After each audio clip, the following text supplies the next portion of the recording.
Olá, você gostaria de conhecer a doutrina dos espíritos de uma maneira mais agradável e dinâmica? Então fique comigo.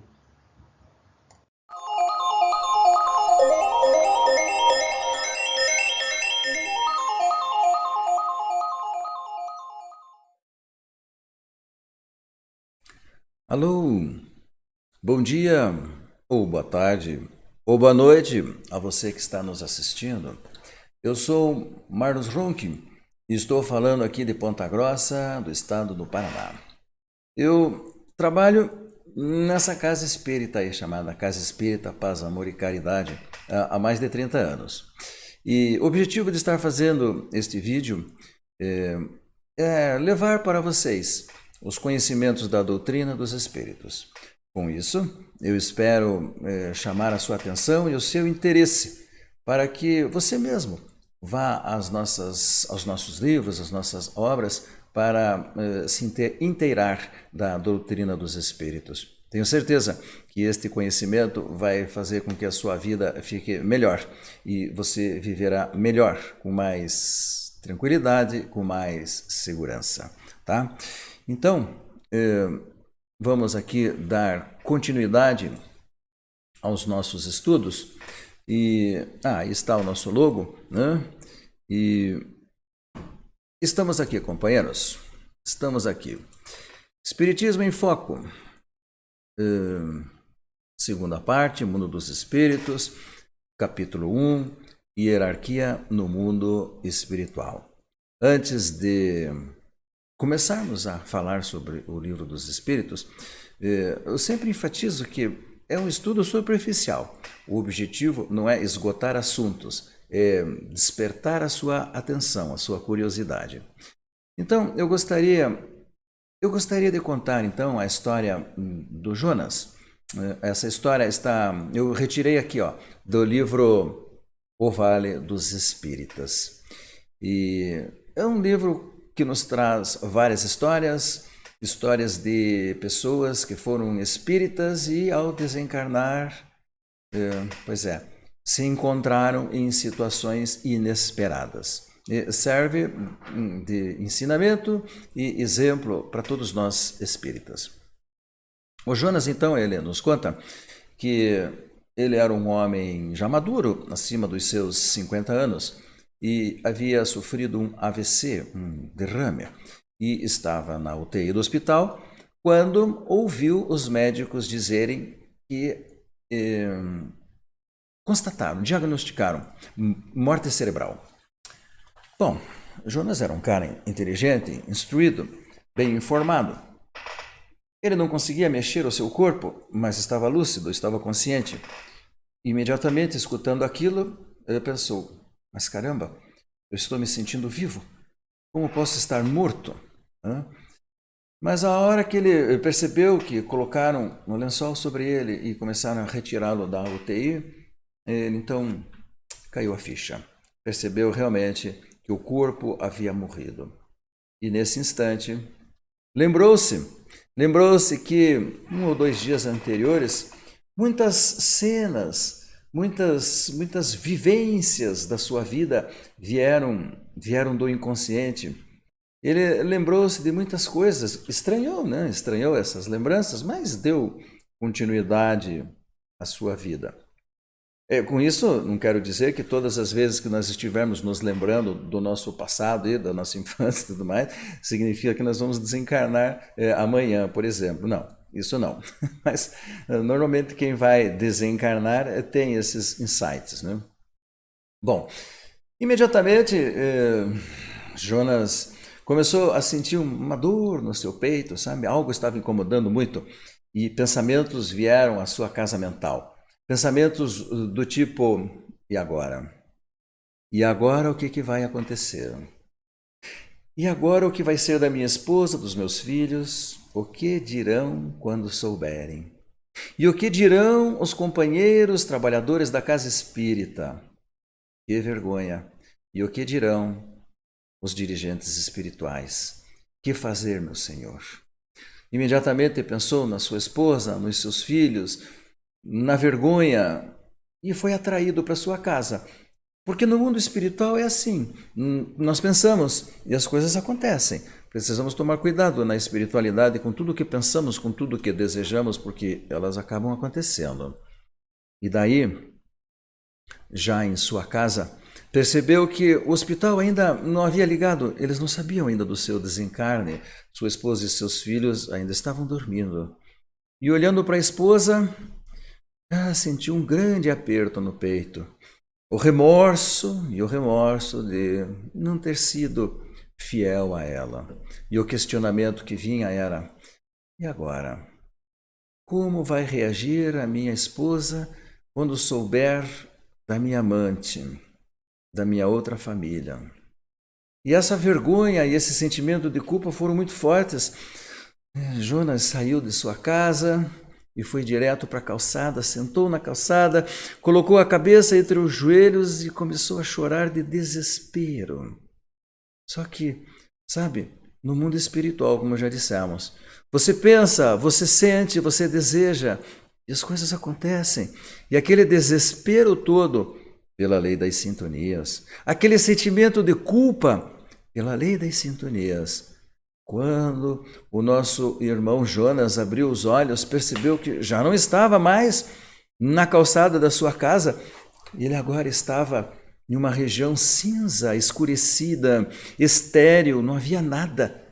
Ele estava ali em pé e muitos espíritos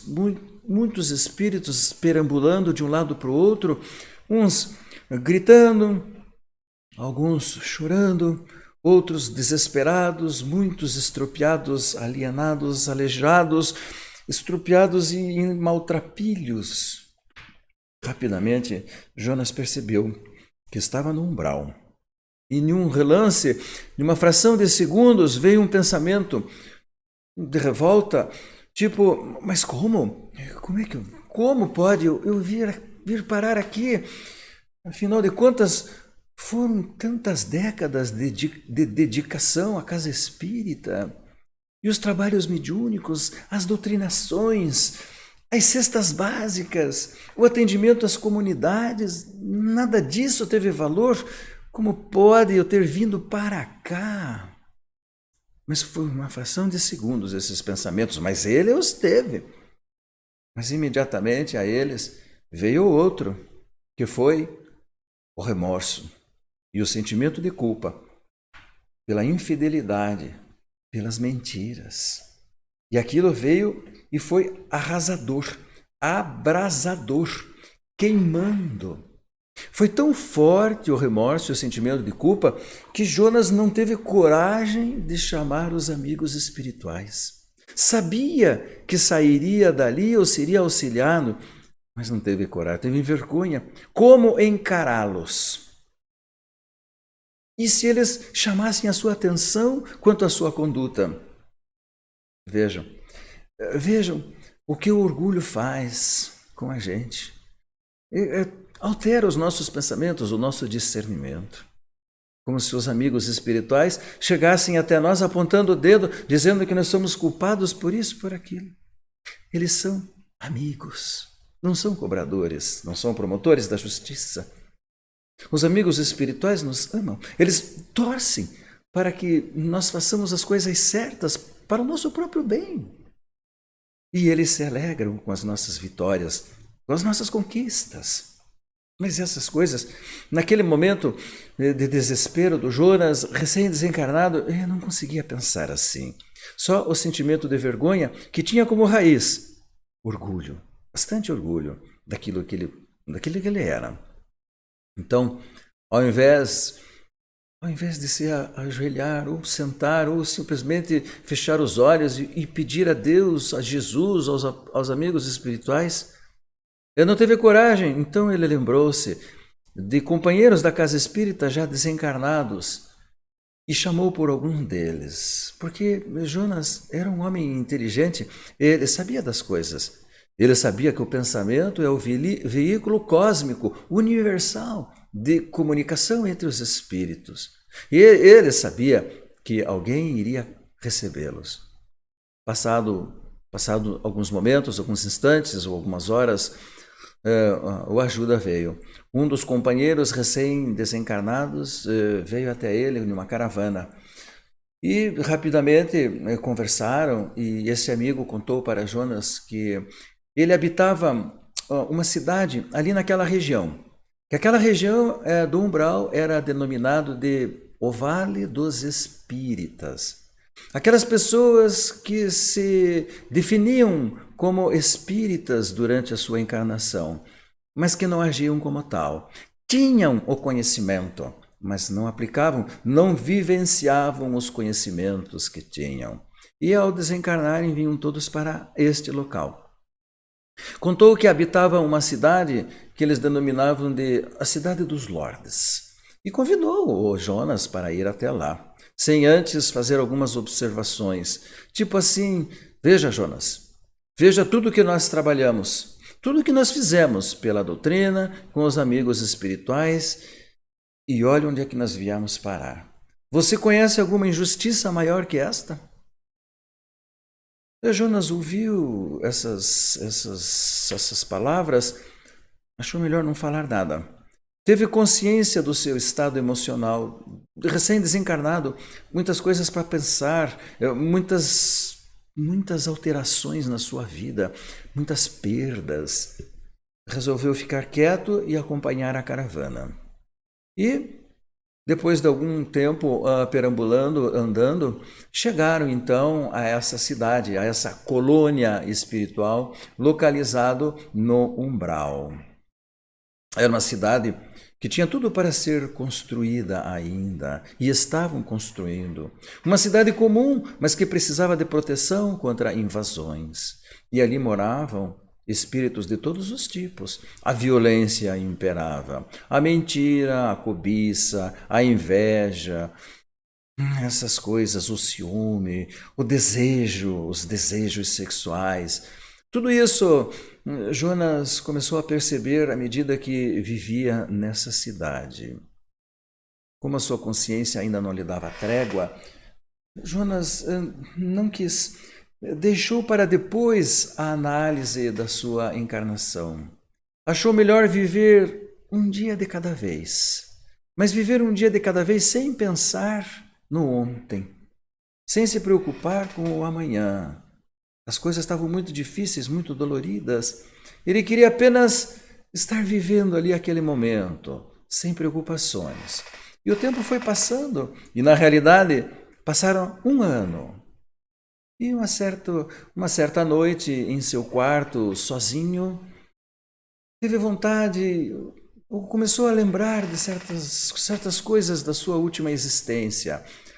Lembrou-se da esposa, e veio aquela sensação, como estará? Como terá recebido a notícia de que eu tinha uma outra família? E os meus filhos, que pensam de mim agora? E os amigos, companheiros, trabalhadores da casa espírita, como terão reagido? Será que a casa continua igual? Esses pensamentos vieram à tona e Jonas sentiu um aperto no seu pescoço. Sabe aquela bola?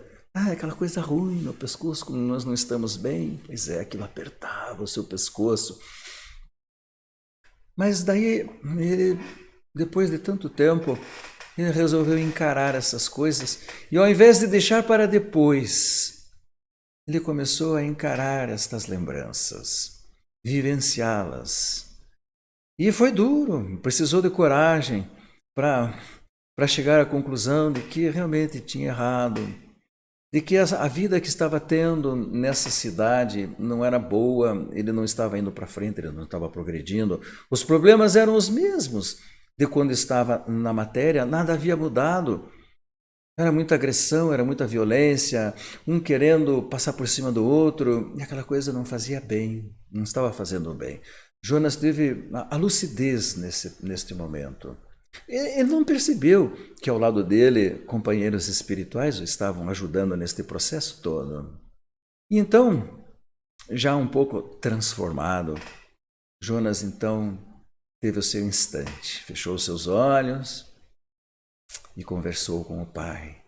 Conversou com Jesus, pedindo desculpas, reconhecendo os erros, pedindo novas oportunidades. E assim, pediu, recebeu. Porque o Pai, Deus, o nosso Pai, o nosso Criador, nos ama, não nos abandona. É só nós termos boa vontade, bons sentimentos, reconhecermos a grandeza do Pai e reconhecermos a nossa pequenez. Nesse mesmo instante, à sua frente materializou-se ou fez-se visível aquela que foi sua avó na matéria. Conversaram um pouco, abraçaram-se, choraram. Jonas chorou muito. Lamberam as feridas, como nós falamos aqui. E quando Jonas percebeu, estavam saindo desta colônia, estavam indo para um outro lugar, uma outra colônia. Quando viu, estava num ambiente mais claro, ensolarado como está o dia hoje aqui, nas janelas que eu estou olhando. Eu estou trabalhando aqui no meu consultório e o dia está lindíssimo, muito sol. Jonas sentiu-se revigorado nesse instante e agradecido por ter saído de lá. Rapidamente, com os conhecimentos que tinha, com todo o preparo que teve durante a sua encarnação, porque não dá para ver só os erros, temos que ver as coisas que aprendemos, não é mesmo? Porque errar ainda faz parte da nossa jornada. Ninguém deixa de errar. É como quem está andando de bicicleta ou quem anda de motocicleta. Não adianta, um dia nós vamos cair. Só não cai quem não anda, só não erra quem não vive. Não podemos nos destruir por causa dos nossos erros e nem sermos coniventes com eles. Mas temos que aprender a nos perdoar e, ao mesmo tempo, forças para nos refazer, nos reerguer diante da vida e sempre recomeçar. Não existe no alfabeto divino a palavra jamais, nunca, desistir. Isso não existe. No alfabeto divino existe perdão, e existe recomeçar, e existe sempre recomeçar. E foi assim que Jonas passou a pensar. Rapidamente integrou-se à colônia e começou a trabalhar com o firme objetivo de se redimir perante ele mesmo. E em um futuro que ele não sabia precisar quando, poder se ressarcir perante aqueles que magoou durante a sua jornada na última encarnação. Então, essa foi a história do nosso amigo Jonas, e que nos traz questionamentos, não é mesmo? Nos traz muitos ensinamentos. Questionamentos como: mas existem espíritos? E se existem, por que não os vemos? E eles podem se comunicar conosco? O que é o umbral? E o que acontece após a morte do corpo físico? Encontraremos amigos depois da morte do corpo físico? Pois é. É este o objetivo desses vídeos. É levar para você esses questionamentos e as respostas. Elas irão surgindo, irão aparecendo à medida em que nós vamos progredindo com o Livro dos Espíritos. Então, nos sigam. Eu tenho certeza que vai ser muito esclarecedor. Todos nós aprenderemos, porque eu estou sempre aprendendo e sempre agradecendo por essa oportunidade que eu tenho de conseguir fazer, de conseguir produzir algo construtivo, digamos assim. Então, companheiros, voltando ao Livro dos Espíritos, pergunta 96. Os espíritos são todos iguais ou existe entre eles alguma hierarquia? A resposta dos espíritos a Kardec: eles pertencem a diferentes grupos conforme o grau de perfeição a que tenham alcançado. Na espiritualidade, no mundo dos espíritos, a lei das sintonias. Nós estaremos entre aqueles que pensam e que sentem exatamente como nós. Então, não podemos reclamar quando desencarnarmos do lugar para onde formos, porque nós estaremos exatamente no lugar aonde nós merecemos. por causa das nossas sintonias. Não existe injustiça no mundo de Deus. Iremos para um lugar onde os espíritos que lá estão pensarão, sentirão exatamente como nós. Por isso seremos atraídos para lugares assim. Serão lugares bons se aquilo que temos dentro dos nossos corações for bom. O contrário é verdadeiro também. Na pergunta 97, existe um número determinado de graus, erramos ali, graus de perfeição entre os espíritos? Pois é. A resposta: o número é ilimitado, porque não há entre esses grupos uma linha traçada com demarcação rígida. Considerando-se as características gerais, podemos dividir em 3 grupos. Vejam bem, características gerais, porque nós somos diferentes uns dos outros. Aqui na Terra, nós estamos todos, digamos assim, no mesmo nível de grau evolutivo moral. Alguns são mais bonzinhos, outros são ruins. Alguns roubam, outros não. Uns mentem, outros não. Uns são mais sinceros, uns são mais fiéis. Mas nós estamos dentro de limites máximo e mínimo. Nós estamos dentro do mesmo patamar. E estamos aqui na Terra para aprender a nos amarmos. E amar não é algo tão simples, tão fácil assim. É um aprendizado. E a cada encarnação nós vamos aprendendo um pouquinho mais. Então, nessa diversificada, esbarramos no português, nessa grande diferença entre os espíritos, nós encontramos um grau enorme. Então, os espíritos acharam melhor apenas mostrar assim 3 grupos, para que nós tenhamos uma ideia de como se processa as coisas no mundo dos espíritos, tá certo? Diversificação. Agora veio. Bom, então vamos lá. Primeiro grupo. Então os espíritos falaram assim para Kardec: espíritos puros, aqueles que atingiram a perfeição, ou espíritos puros, aqueles que se livraram de pecados, aqueles que não erram mais, aqueles que não precisam mais da encarnação na matéria. Segundo grupo, espíritos bons, aqueles que estão no meio da escala, onde o desejo de fazer o bem é a sua preocupação, mas ainda fazem o mal, certo?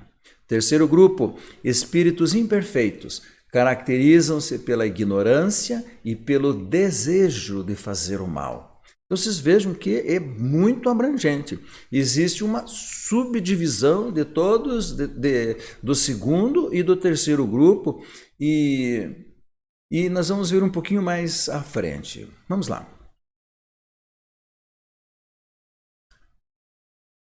Aqui, erramos aqui. Vamos voltar aqui. Primeiro grupo. Primeiro grupo, espíritos puros, aqueles que atingiram a perfeição, não sofrem mais nenhuma influência da matéria, já percorreram todos os graus da escala e não precisam mais sofrer provas nem expiações. Não precisam mais reencarnar.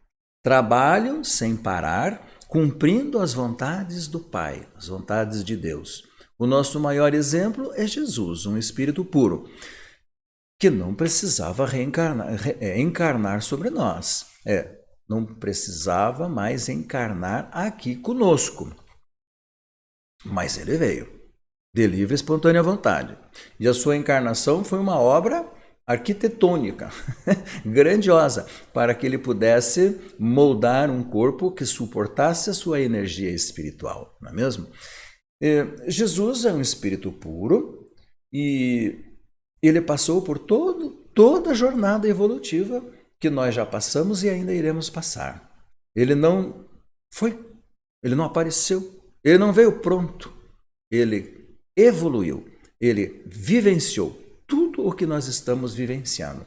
E é por isso que esses irmãos nossos que estão tão à nossa frente, eles nos compreendem, porque eles já passaram por isto. Tem toda a compreensão.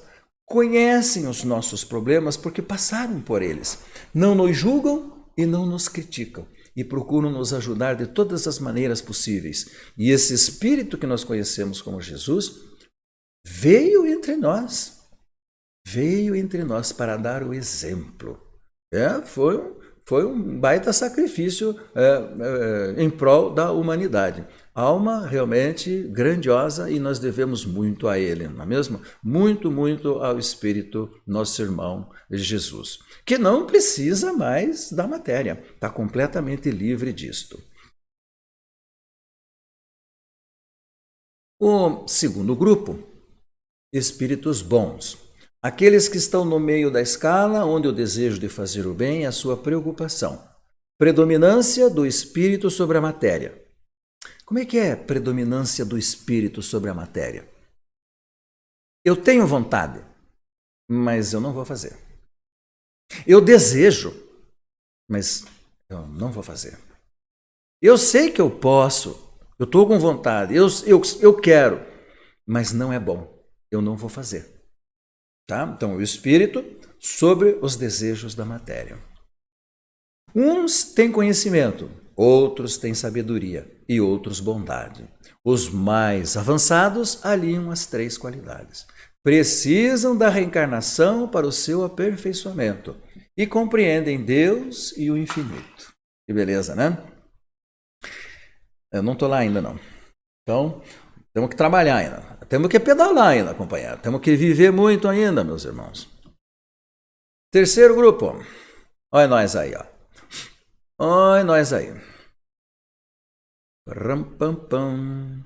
Já estão libertos.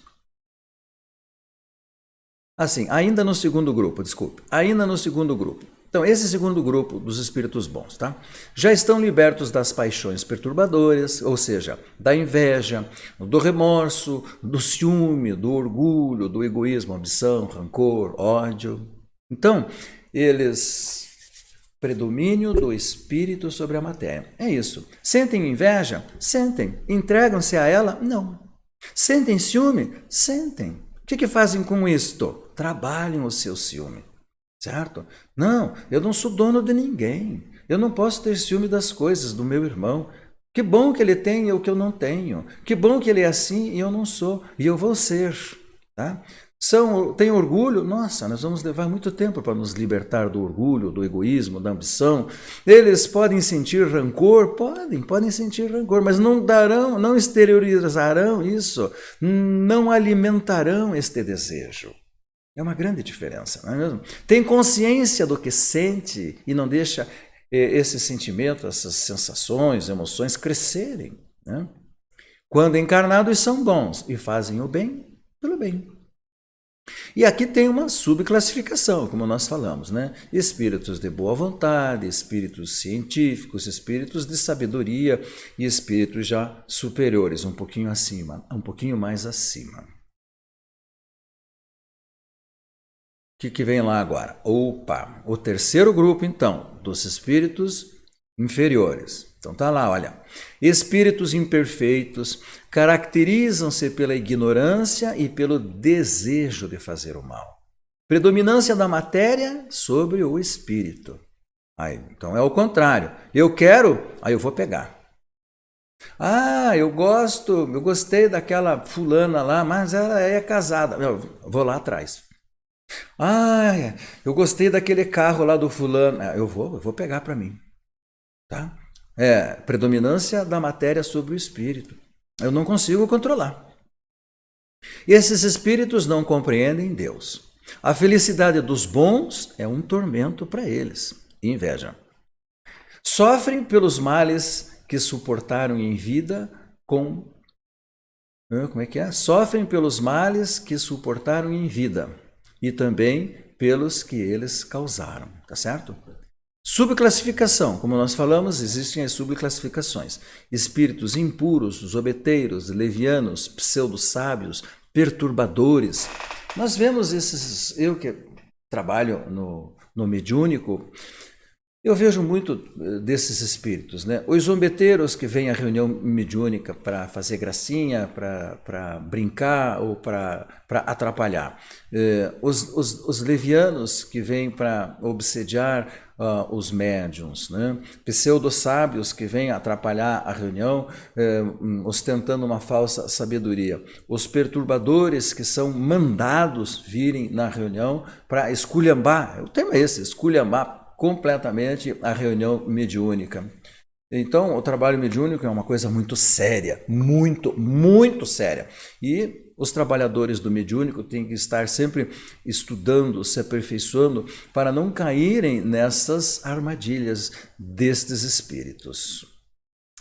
Pois é, companheiros, então nessa subclassificação dos espíritos imperfeitos, a grande maioria de nós estamos aí. Muitos de nós já nos livramos de muitas destas características, né? As temos ainda, sentimos essas coisas, mas já conseguimos controlar.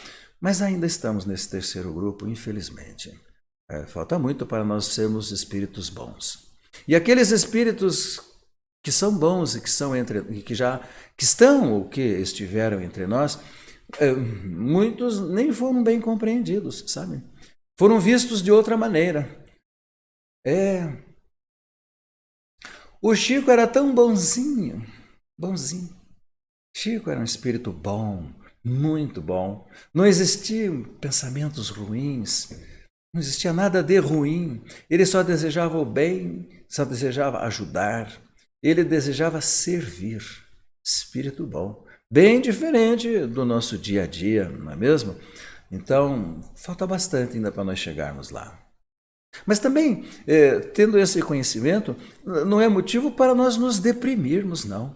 Nem nos revoltarmos, irritarmos, não. Devemos usar esse conhecimento como um incentivo para que nós possamos nos melhorar, né? Para vivermos melhor. Na pergunta 114, os espíritos são bons ou maus por natureza, ou são eles mesmos que se melhoram? São eles mesmos que se melhoram e assim passam de um grau inferior a um grau superior. Ninguém muda ninguém. Ninguém muda ninguém. Se conselho fosse bom, né? Então ninguém muda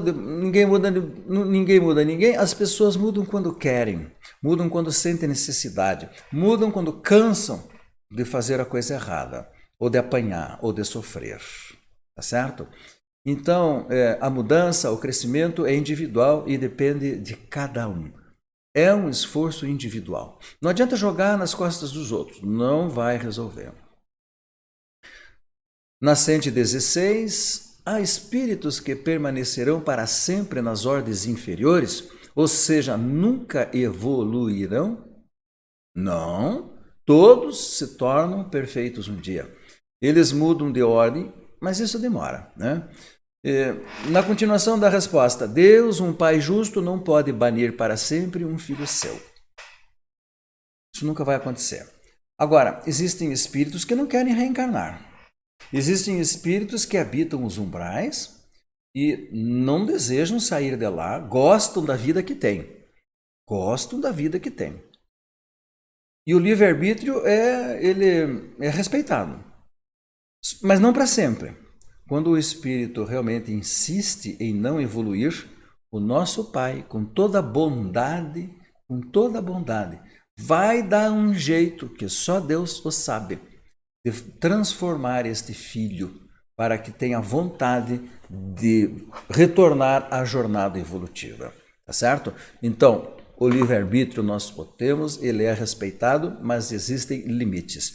E quando o espírito estaciona por longos períodos, e isso pode ser milênios, chegará um momento em que a bondade de Deus vai traçar os pauzinhos para que as coisas mudem e esse filho retorne à jornada evolutiva. Todos os espíritos precisam passar pela experiência do mal para chegar ao bem?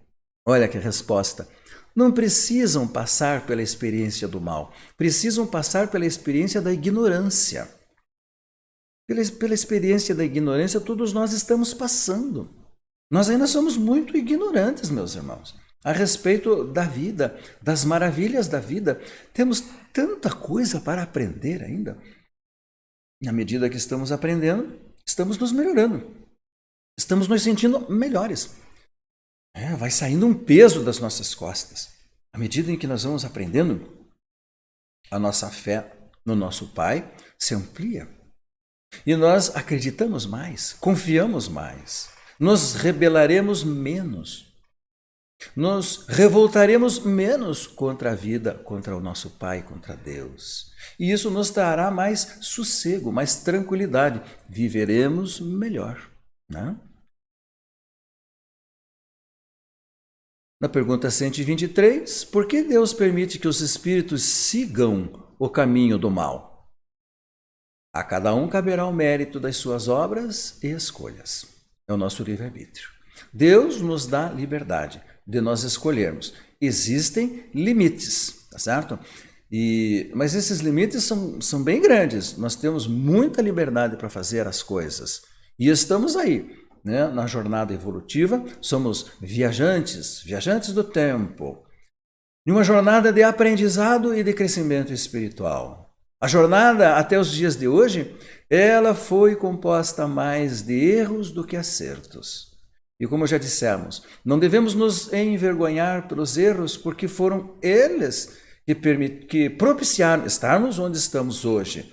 Erramos, uma hora aprendemos, crescemos. Erramos, uma hora a gente aprendeu, crescemos mais um pouco e chegamos onde estamos hoje.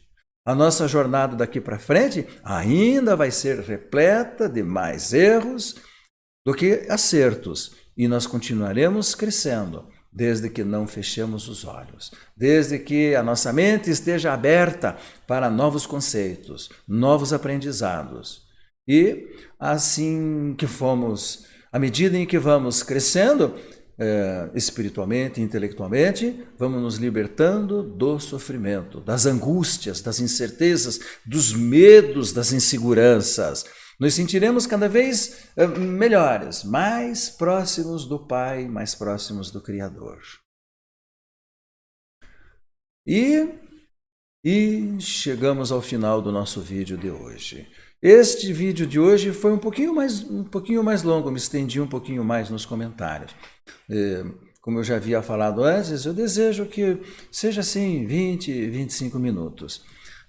Então, ficamos por aqui. Agradeço àqueles que nos assistiram e desejo que esses ensinamentos contribuam para o seu bem-estar, para o seu crescimento, que desperte o seu interesse e a sua curiosidade por esta maravilhosa doutrina, a doutrina dos espíritos, o espiritismo, que faz com que a nossa vida mude, que faz com que a nossa visão se amplie diante da vida e nos ajude nessa jornada maravilhosa, jornada evolutiva. Para todos vocês, muita paz, muito amor, muita harmonia em seus corações. Sejam felizes, lutem para serem felizes. Um abraço a todos.